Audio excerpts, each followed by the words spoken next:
Hi friends, ஒரு பாரம்பரியமான ஒரு மருத்துவ பயனுள்ள பிரண்டை தொக்கு ரெசிபி பார்க்கலாங்க. எங்கள் வீட்டு தோட்டத்தில் பிரண்டை வேலியூரில் இப்படி படர்ந்து இருந்ததுங்க. ஒரு நிறைய கிடச்சிது. அதை கட் பண்ணி எடுத்துகிட்டு வந்துட்டுனுங்க. தேங்காய் எண்ணெய் கையில் தேய்ச்சிட்டு இந்த மாதிரி க்ளீன் பண்ணிக்கணும் பிரண்டையை.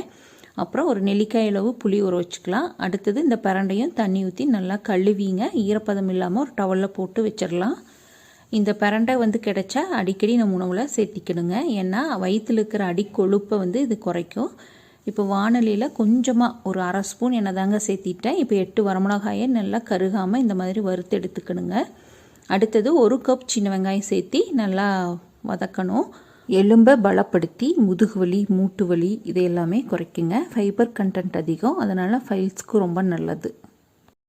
இதில் கால்சியம் அதிகம், அதனால் நம்ம அடிக்கடி உணவில் சேர்த்துக்கணும். அப்போ அரை கப் பூண்டும் சேர்த்தி வதக்கி விட்டுட்டுனுங்க. நெக்ஸ்ட்டு நான் பிரண்டையும் சேர்த்திட்டேன். இந்த 1 கப் அளவுக்கு சேர்த்திக்கிங்க. ரொம்ப சேர்த்துனா மைக்கும். தேவையான அளவு கல்லுப்பு சேர்த்தி நல்லா வதக்கி விட்டுறலாம். தேவைப்படும் போது கொஞ்சமாக ஒவ்வொரு ஸ்பூன் நல்லெண்ணெய் சேர்த்திக்கலாங்க.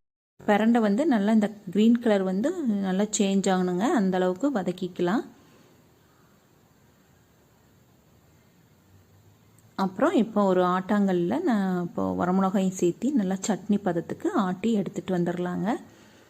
இந்த மாதிரி ஹெல்த் பெனிஃபிட்ஸ் உள்ள நம்ம பிரண்டையை அடிக்கடி தொக்கு, சட்னி, துவையல் அந்த மாதிரி நம்ம சேர்த்திக்கலாங்க.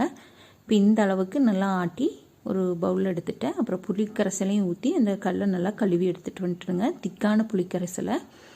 அப்புறம் ஒரு 1/4 லிட்டர் அளவு நல்லெண்ணெய் சேர்த்திட்டுருங்க. எண்ணெய் சூடானதும் ஒரு 1/2 டீஸ்பூன் அளவுக்கு பெருங்காயத்தூள் சேர்த்திட்டு அடுத்தது இந்த சட்னி பதத்துக்கு ஆட்டின பிரண்டையும் சேர்த்திக்கலாங்க.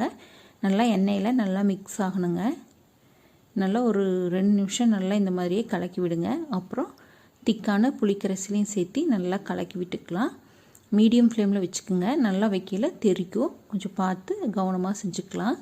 அப்புறம் உப்பு பத்தலைங்க, உப்பும் சேர்த்திட்டேன். காரம் கொஞ்சம் கம்மியாக இருந்த மாதிரி இருந்தது, அதனால் அரை டீஸ்பூன் அளவு வரமிளகாத்தூளும் சேர்த்திட்டுனுங்க.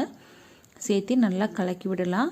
எண்ணெய் நல்லா பிரிஞ்சு வரணுங்க, அதாங்க பக்குவம். இப்போ ஒரு 2 டீஸ்பூன் அளவுக்கு வெல்லத்தை நான் நல்லா துருகி வச்சுருந்தேன், அதுவும் சேர்த்திக்கலாம்.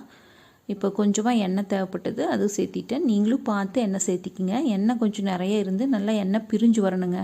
அப்போ தான் இந்த தொக்கு ஒரு கெட்டு போகாமல் டேஸ்ட்டும் நல்லாயிருக்கும். நம்ம வச்சும் ஒரு மாதத்து அளவுக்கு வச்சு நம்ம பயன்படுத்திக்கலாம். இந்த ஆரோக்கியமான சமையல் இந்த மாதிரி ரெசிபி வேணுன்னா நீங்கள் ஆலியார் கிச்சனை மறக்காமல் சப்ஸ்கிரைப் பண்ணுங்கள். உங்கள் ஃப்ரெண்ட்ஸுக்கு ஷேர் பண்ணுங்கள்.